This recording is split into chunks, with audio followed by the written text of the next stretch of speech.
I'd like to welcome everyone to the 2019 Shipka Speakers Lecture. My name is Mark Kopad. I'm the acting chair of the Department of Philosophy and Religious Studies. The real chair couldn't be here, and so I unfortunately did what you get. I want to thank you for joining us today. Today's lecture is sponsored by the Dr. Thomas A. and Albert J. Shipka Speaker Series. It's one of the largest lecture series on campus. Dr. Tom Shipka, who is with us here today. Tom, let's say hi to Tom. Dr. Tom Shipka is former professor emeritus of philosophy, and his father, Mr. Albert J. Shipka, was a longtime union leader and organizer here in Youngstown and Ohio. We are very grateful to a group of alumni and community donors that make up the Philosophy Circle for their significant contributions to this talk and the series and its continued support of our department.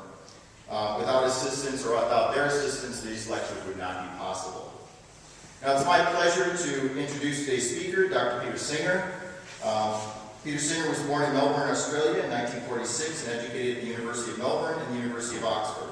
In 1999, he became the Ira W. DeCamp Professor of Bioethics at the University Center for Human Values at Princeton University. Since 2005, he has had combined that position with the position of Laureate Professor at the University of Melbourne and the second in the School of Historical and Philosophical Studies. Dr. Singer first became well known internationally for his publication of Animal Liberation in 1975. I'm sure many of you may be familiar with it. In 2011, Time included Animal Liberation on its all-time list of 100 best nonfiction books published in English since the magazine began in 1923. Dr. Singer has written, co-authored, edited, or co-edited more than 50 books, including Practical Ethics, The Expanding Circle, Rethinking Life and Death, The Life You Can Save, and more recently, The Most Good You Can Do, to name just a few. His works have appeared in more than 25 different languages. Today's talk is entitled Global Poverty and the Most You Can Do. So, without further ado, Thank you very much for that introduction. I also extend my thanks to Tom Shipka and to all of those who made the lecture possible, and to St. John's Episcopal Church for this beautiful venue. And I think it's very appropriate that we have a church to talk about global poverty. Perhaps not everything that I might talk about or everything that I do in bioethics would be as fitting with Christian teachings as the issue of poverty, because if there's one clear message that you get from the New Testament, it is the concern that Jesus is reported as showing for the poor.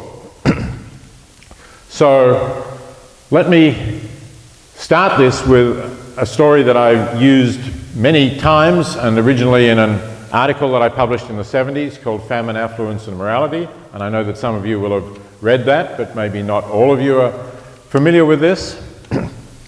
In order to get people to think about this problem that I want to raise with you, I asked my readers to imagine, and I'll ask you to imagine now, that you're walking somewhere, maybe through a park, or it could be across the campus, where there is an ornamental pond or a shallow lake. And you know that it's shallow because in summer you see kids playing in it, but it's not summer now, it's quiet, you don't expect to see anyone in it, but as you walk past, you're surprised to see something splashing in the pond, and when you look more closely, you're even more surprised to see that it is a very small child, just a toddler, too small to stand even in that shallow pond. So the child seems to be in danger of drowning, and your first reaction, of course, would be, well, who's looking after this child? Where are the parents or a babysitter or someone? There has to be somebody with a child that small. But you look around, you don't know how it's happened, but there's nobody there. So really it's up to you. This child is clearly in danger of drowning. You can easily rush into the pond, grab the child, pull the child out, save the child from drowning. But the thought occurs to you that there is some cost to you in doing that, because as bad luck would have it, you're going somewhere really important, you've put on your best clothing, you've got on really expensive shoes that you bought recently, other expensive clothing, and you don't have time to get rid of that. The child could drown any second, so you're going to have to run and jump into the pond, and they're not the kind of clothes that are really going to recover very well from jumping into a muddy pond in them. So suppose that you thought, this isn't my child, and I'm not responsible for this child being in the pond. It's a child of a stranger. Someone obviously has been negligent. But why is that my business? I don't want to ruin my nice clothes. I don't want to get cold water on me. So I'll just forget about the child and walk on my way. Now, what I ask my readers, and I'm asking you, is what would you think of a person who did go through that thought process and did walk on their way? And I'm prepared to bet that, I can see some head shaking, that you would not think well of that person, to put it mildly. In fact, you would think very badly of that person. You would think that person has done something really seriously wrong. So we will have some question time later. You can tell me if you don't think that later, but I'm going to assume that you do all think that, or that overwhelmingly most of you think that. And what that shows, of course, is that you do think that we have some responsibilities for others, even if we are not in any relationship with them. It's not like parents looking after their children. And even if we're not responsible for them being in a situation where they need our assistance, where they need our help. So hold on to that thought, that we can be responsible in some circumstances. It can be wrong not to help somebody even though we're not directly responsible to them. And then I want to ask you to think about the situation that we're in right now with regard not to a specific child in a pond in front of us who we can see, but with regard to people in great need, in extreme poverty, elsewhere in the world. So let me just remind you of the situation that we are in and that the world is in. According to the World Bank, which keeps figures on this, the amount of money that you need in order to provide for your basic needs, provide food, possibly shelter, some sort of whatever you need to survive, maybe some very basic health care and so on. It currently works out, if we adjust it to current dollars, at a little over $2 per day, something like $2.15, or I think was the most recently inflation-adjusted figure. And according to the World Bank, there's something like 740 million people below that line. Now, in a way, it's good news that there's only 740 million people below that line, because when I wrote a book about this called The Life You Can Save a decade ago, that figure was around 1 billion. So it has been coming down. It's been coming down despite the fact that the world's population is rising, so as a proportion of the world's population, it's coming down even faster than in absolute numbers. And that's a good thing, but still, that's roughly twice the population of the United States don't have enough to meet their basic needs. And that, let me also emphasize, if some of you are thinking, oh, look, I've traveled in some countries in the world where there's a lot of poverty, and it's amazing how far the US dollar will go there. And I can imagine living on $2.15, okay. Well, it's not the amount that you get when you go to a very poor country and go to the bank with your US dollars and change $2 or more likely $200. It's not that conversion rate that you get. It's what's called the purchasing power parity of $2.15 US. So these people can buy as much in their currency as you can buy for $2.15 in this country.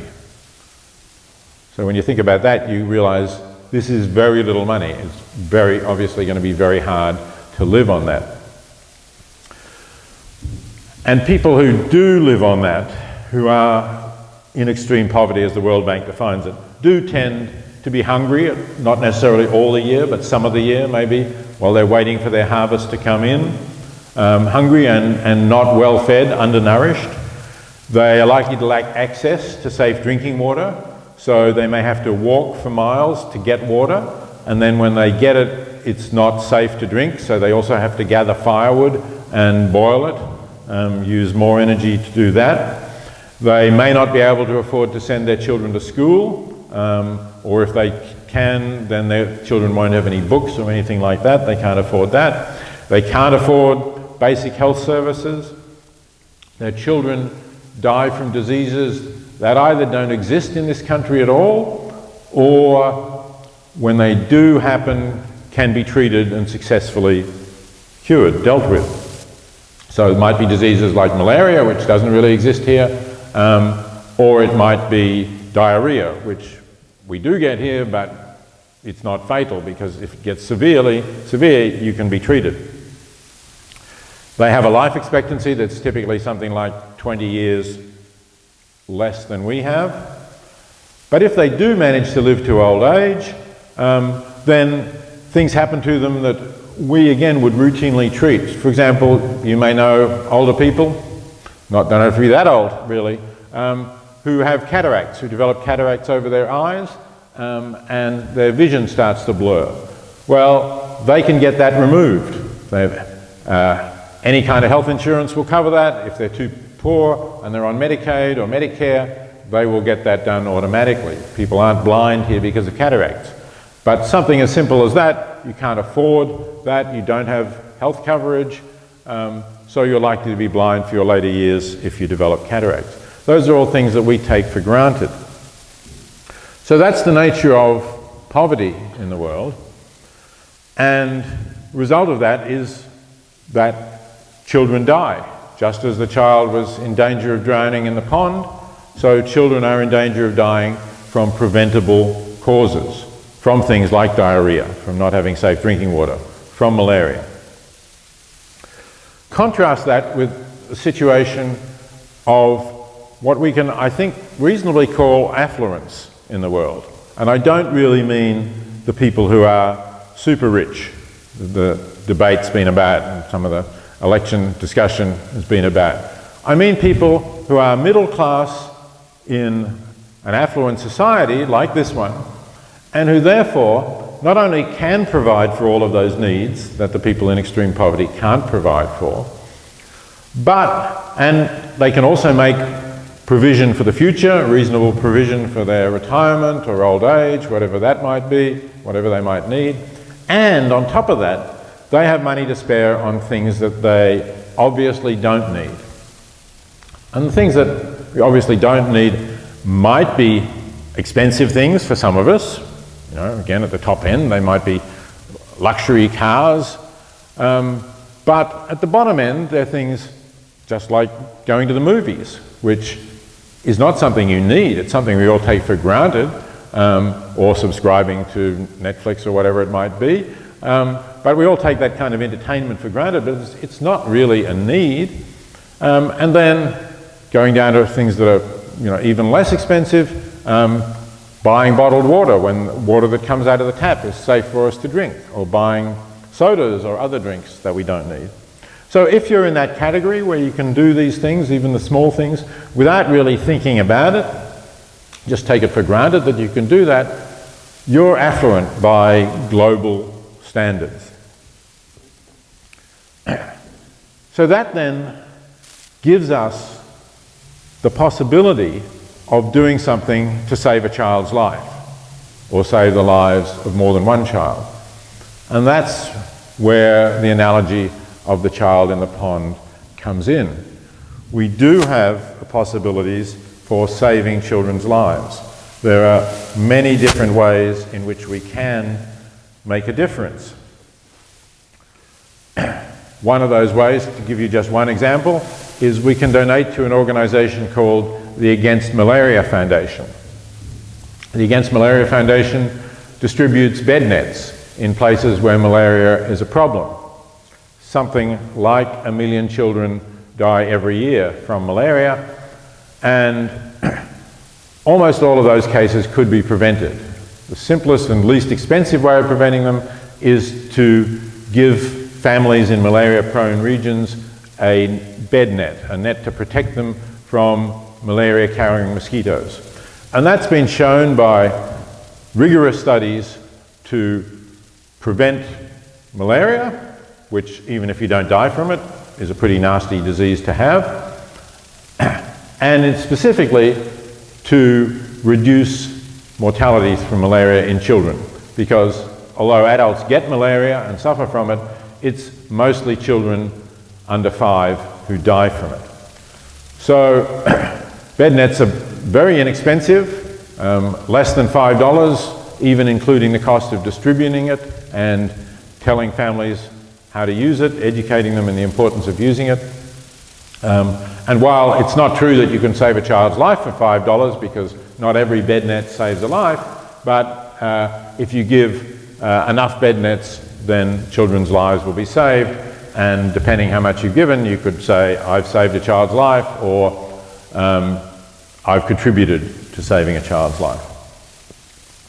So the argument that I'm putting forward is that if you agreed that it was really bad to walk past that child in the pond because you didn't want to ruin your clothes and be up for buying some new fancier clothes, I think you ought to apply the same judgment here. I think you ought to say that in this situation, if we don't do something significant for people in extreme poverty, we are like the person who walks past the child in the pond.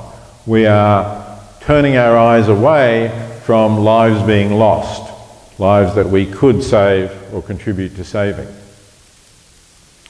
Now, I know when I make this parallel, some of you will think, is that really the same? And a lot of that thinking, I think, is not so much about the moral argument, is it a similar situation from an ethical point of view, but about the psychology of it. You may say, I couldn't let a child drown when the child's in front of me. But psychologically, it's not the same when I don't see the child. The children that I've been talking about are, as I said, not in the United States. So we don't have malaria here. And essentially, we do have ways of helping people in extreme poverty here. They may not be totally adequate, but we do have systems for doing that. Whereas the people who I am talking about are far away, we don't see them, and we may not even really be able to identify who we saved.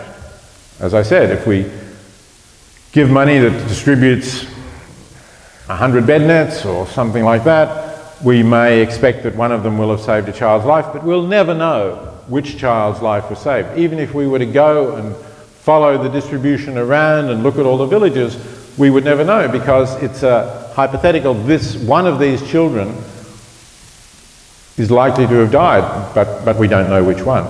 So psychologically, we're drawn to an individual identifiable child. Psychological research has shown this in many different ways. We do not have the same kind of emotional pull to save a statistical life, where we can just say, look, yeah, we can demonstrate through good scientific studies that you distribute a certain number of bed nets, a life will be saved, but we can't show you which. I think we have to try to move past that emotional block. It's a case where, of course, our emotions are relevant. It's our emotions, our compassion, our concern for others that make us think about helping the child in the pond and make us think about the needs of people in extreme poverty. But we have to use our head as well, and we have to draw our head into this mindset that says, I am saving a child's life even if I don't see it, and that's the right thing for me to do for someone in my situation. Now, you might be asking, well, how can I really know these things? How can I know that my donation to the Against Malaria Foundation or to any other organisation that looks promising is really going to be used properly? Haven't I heard stories of aid being misappropriated or being swallowed up in administration or something of that sort. And those are good questions, and those are good skeptical doubts to have. We should think critically. One of the things that philosophy does, I hope, is to encourage people to think critically about what somebody is saying to them. So you should be thinking critically. But over the last decade or so, there has emerged a movement which is responding to exactly these questions, to how can I know how to do the most good that I can. The movement is called effective altruism, and if you're not familiar with it, just Google that term and you'll find a lot of interesting websites and a lot of information about it. It's not a single organization. It's as I say, a movement. There's a number of different organizations that are connected with it. But as the name suggests, it's made up of two different things. It's made up of altruism, the idea that we shouldn't be living just for ourselves, but that we should be thinking about others. And effective, how to do that in the most effective possible way. And that really means if you are prepared to think about others and to do something for others, put some resources, depends what resources you have, of course. Some of you, it may be money, as I've been saying, that you have spare. Some of you may have time that you can spare and may want to volunteer to help an organization. Whatever the resources are, the effective altruism movement says, use them as effectively as you can to do the most good you can. Don't just settle for the idea, which some of us maybe have, that, well, as long as I do something good, that's enough. Think about not wasting opportunities to do more good. Because if you can do more good for the same resources, why wouldn't we do that? That's the way we think about everything else, right? If I need to buy a new laptop, and I just go out and buy a laptop without much thought or comparison, and then I come back and somebody else says, what? You paid that for that? You could have got just as good a laptop for half the money. I'm going to feel a bit stupid. But if you donate to a charity and somebody says, what, you donated to that charity? You could have saved twice as many lives if you donated to this charity. People don't say that to us, because basically if you say, I donated to a charity, they'll say, that's great, and they won't think critically. The effective altruism movement says, do think critically about your philanthropic efforts as you would about your consumer spending. That really does matter, because otherwise we are wasting those kinds of opportunities. So that's why I think we need to get evidence about what are the best organizations, the best charities. And that the effective altruism movement has been providing that evidence, or some aspects of it have. So again, this is something you can find online now.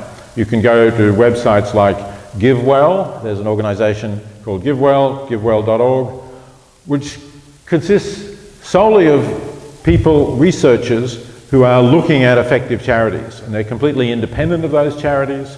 They're not paid by them or receiving anything from them. They're looking at charities specifically in the anti-poverty field, in the field of helping people in poverty. And they're finding the most effective ones, the best ones, and they're recommending those. And they're drawing on all kinds of research. Some of it is randomized controlled trials of different interventions. Some of you may have noticed the Nobel Prize for Economics was awarded last month, and it went to 3 people, 2 of them at MIT and 1 at Harvard, who have been doing exactly this. They've pioneered the use of randomized controlled trials on interventions to help people in poverty. So just as the drug companies will test new drugs by testing the drug against either the standard treatment or a placebo, and they'll randomize over who is getting the drugs and who is getting the placebo or the standard treatment. So these researchers have randomized, let's say, take the example I used before, they may randomize between villages which people have gone, organisations have gone with bed nets and educated people in using bed nets and donated the bed net to every household in the village, and other villages that haven't received that treatment because unfortunately we haven't got the resources to get the bed nets to every village anyway. So we do have sort of controls, regrettably, where we can compare. And they found, as I said, that it does save lives, and it saves lives very cheaply. And there are many other things that are done. So another organisation called Give Directly is giving cash transfers to people in extreme poverty in East Africa. And again, that was something that needed to be tested, because some people said, what? You're going to go and give people cash? They're not going to use it to be better off. You know, if you give them cash, they'll buy alcohol, or they'll gamble, or the men will go and visit prostitutes. You know, it's not going to do any good. So they tested that. Again, they randomized between people getting it. I mean, they're all people in very poor people. They randomized between people getting it and not getting it, and they found no. Actually, they're not spending it on those things. And they are better off. Even years after they get it, if it's like a one-off cash transfer, even years after they get it, they are somewhat better off than families that don't get it. They're better fed, or the children have gone to school more, something like that. And again, these are very small amounts. And this is why, as I said, what we're talking about when we talk about extreme poverty is essentially people outside affluent countries. Many people will say, look, there's poverty here in this country. Why are you talking about poverty in other countries far away when it's a disgrace that there are still poor people in a country as rich as the United States? And I agree that it is a disgrace. But there's a stubborn fact that prevents me from saying that's where we should be working in our local communities.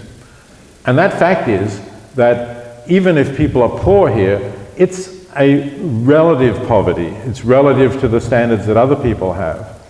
And it's not extreme poverty by the standards of the World Bank. So it's not the $2.15 a day. We do have, not very good, but we do have some provisions for helping people in poverty here. One of them is the supplementary program, food program, popularly known as food stamps. So if you just take the cash value of food stamps alone, you're over $4. So you're above that line. And in fact, if you look at what the poverty lines are, the poverty line in this country for a family of 4 is something like $23,000 a year. Now, you know, that is poor, I agree. It's not going to be easy to live on that. But if the poverty line for people in other countries is that $2.15 a day, let's say it's under $1,000 a year. So imagine that you've got $1,000 to donate to someone or some family. You give it to a family that's on $23,000 in this country, it's not really going to enable them to do very much that they couldn't do before. It's a little bit easier, of course, not that it doesn't make any difference, but it's certainly not a life-transforming difference.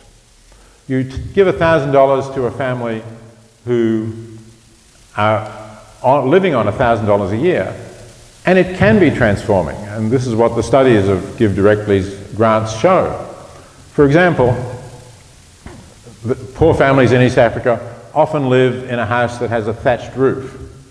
Thatched roofs are cheap in the short run, but they don't last. You have to replace them every year. So they cost you something every year to replace the thatched roof. And they don't really keep out all the rain either, especially as they get a little bit older and deteriorate. So you get wet, maybe your food supplies get wet and get spoiled. It's not a good thing to live under a thatched roof. But an iron roof costs you $300 or $400. How on earth, if you're living on $1,000 a year, are you ever going to be able to save $300 or $400? You're not. But if someone comes up and gives you $1,000, now you've got the cash to buy an iron roof. And that's in fact what a number of these villages who got the cash transfers did. Now, not only do you stay dry, but your roof is going to last for 10 or 15 years. So you're not up for the annual expense of replacing the roof. So it saves you money in the long run as well. That's an example of the kind of difference you can make. And of course, as I've said, you can also make life-saving differences because people who are very poor here are entitled to Medicaid, so they're not going to die of diseases. They just have to get themselves somewhere to a doctor or a hospital, and they won't die of malaria, should they even get malaria or similar things. As I said, older people can get their cataracts removed. All of those things can be done. And I think that's why we should be looking at some of the poorest places in the world, and we should be thinking about where we can make the biggest difference, and that biggest difference is going to be in those places that are a lot poorer. Let me give you another example of the comparison between the sorts of things that we think of and do, the charities that get supported in this country, as compared with the things that we can do elsewhere. So there's a charity that you might have heard of that operates in the United States that is called the Make-A-Wish Foundation.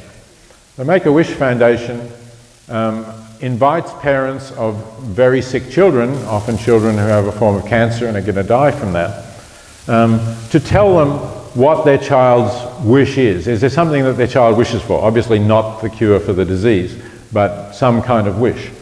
And the Make-A-Wish Foundation will then try to give that child what they wish.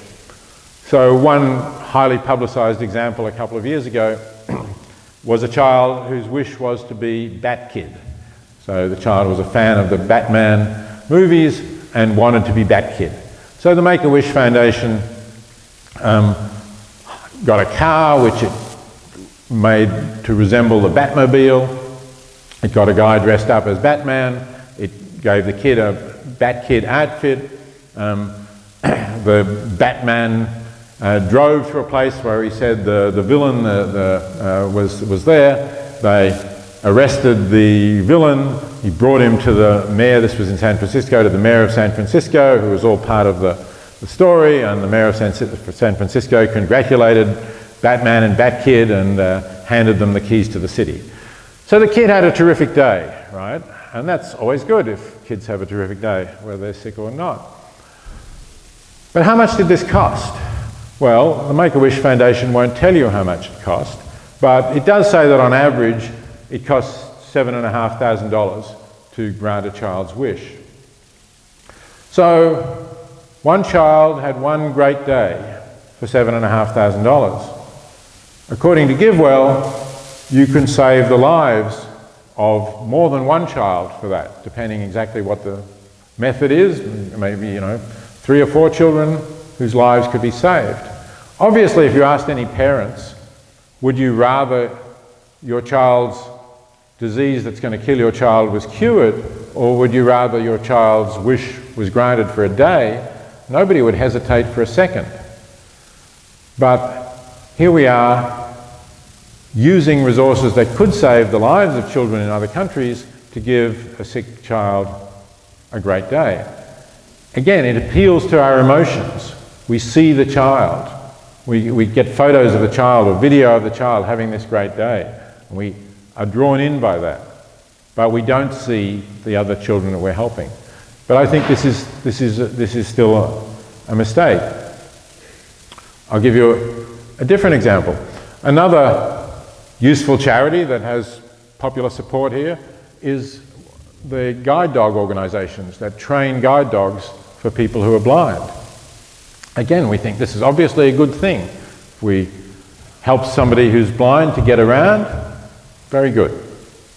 But again, it's expensive. In fact, it's a lot more expensive than granting a child's wish for a day, because it takes a lot of time and a lot of labor to train a guide dog, and you have to train the blind person to work with the guide dog as well. Current estimates are that it costs $40,000 to $50,000 to train a guide dog. What does it cost to remove a cataract? Or, for that matter, to prevent somebody going blind from trachoma? Trachoma is the leading cause of preventable blindness in the world. Again, it doesn't really exist in this country, but it exists in countries where the climate is hot and dusty and hygiene is poor and there is a lack of basic health care. And in those countries where trachoma exists, it's a microorganism that gets into people's eyes, the eyes of children, and slowly it damages the eyeball, initially blurring vision, and eventually, maybe 20 or 30 years on, causing blindness. So children get the trachoma, and maybe by the time they're 40, they're blind. That's very simple to prevent too. The treatment is very inexpensive. I've seen estimates saying going as low as $25 per case of blindness prevented. But let's just say it's $100. That's more like the upper estimate for cases of blindness prevented. So again, then you have this choice.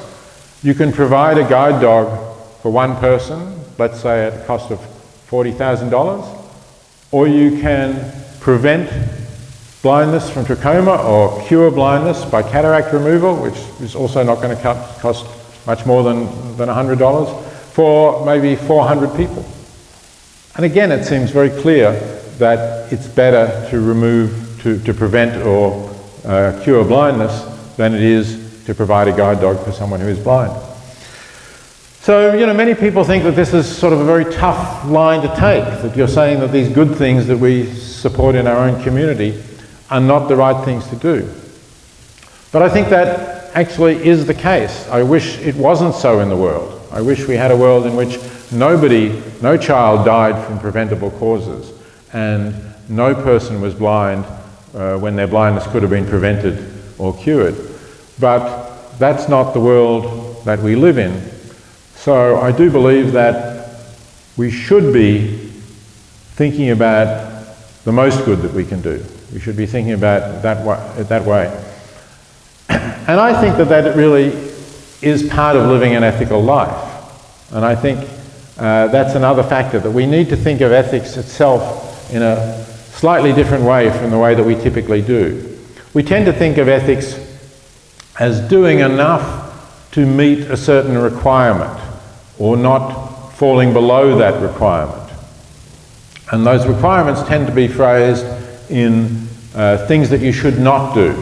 So the thou shalt not kind of commandments that we have. So you shouldn't cheat, lie, steal, you shouldn't attack, maim, kill people, and so on. A whole lot of things that you ought not to do. And if then you give to charity, well, that's good, that's above the bar, but either we don't think of it as a requirement, or we don't think, you know, very much about how you do that. So what I'm suggesting is that we need, if we are affluent people, if we are middle class or above in a wealthy nation like this, then we ought to be thinking about others who are just not as fortunate as us and what we can do for them. And where we have the capacity to do something for them, then I think to just ignore that, to do nothing about it, is wrong. And we shouldn't think of ourselves as just, you know, having got over the bar, not violated any of the negative rules. We should think of ourselves as trying to be a good person, to do our part to make the world a better place. Now you might say, well, okay, I can see this as a kind of abstract moral argument, but what is it that motivates effective altruists to do this? What would pull me to do this? And there are a variety of different things that one could answer that. For some people, it may be enough to say, I want to be an ethical person, and I understand that that is part of living an ethical life. It may be at that level of understanding. But for a lot of people, I think, it's more than that, really. It's something a little different. It's an answer to the question, what do I really want to do with my life? What do I want to be able to look back on towards the end of my life and think, I've lived my life well? Now, there are a lot of things that you can say in answer to that, and part of them are just the everyday things that go on here. You might want to say, I've been good to the people who are close to me. I've been good to my family. I've been good, if I'm a parent, I've been good to my children. If I'm a child, I've been good to my parents and my siblings and my friends and those that I've been in relationships with, and so on. That is an important part of living well. That's the kind of animals that we are, that we have those bonds and those relationships. But I think we do want to live to a larger purpose as well. I think that's important. I think to really feel fulfillment, we have to have some larger purpose. And I think being an effective altruist, thinking about the world and how I can make it a better place, and in fact how I can do the most good with the resources I'm prepared to put in that, I think that is an extraordinarily fulfilling and meaningful thing to do. And now that there is an effective altruism movement, you don't have to feel that you're somehow on your own doing this, that you're an odd person because other people around you are not doing this. There's a big online community that you can be part of, that you can exchange ideas with, you can talk to, and work out how to do this. And I know a lot of people for whom it has given them an additional purpose in their life. And they apply this way of thinking not only, as I've been talking about, to their charitable donations, so on, or to their volunteering, but even to things like their choice of career. So for those of you who are students and maybe not far down a career path, you might like to look at a website called 80,000hours.org. 80,000 hours is the number of hours that somebody calculated you're likely to spend in your career. So how do you choose that career? Many people just go down some sort of path of what others in their family have done, or something that some careers advisor, career counselor at high school said you were good at or talented at. But you need to think, will it satisfy me? Will it really be a worthwhile thing for me to do? Will I be able to look back and think I used my life well after choosing this career?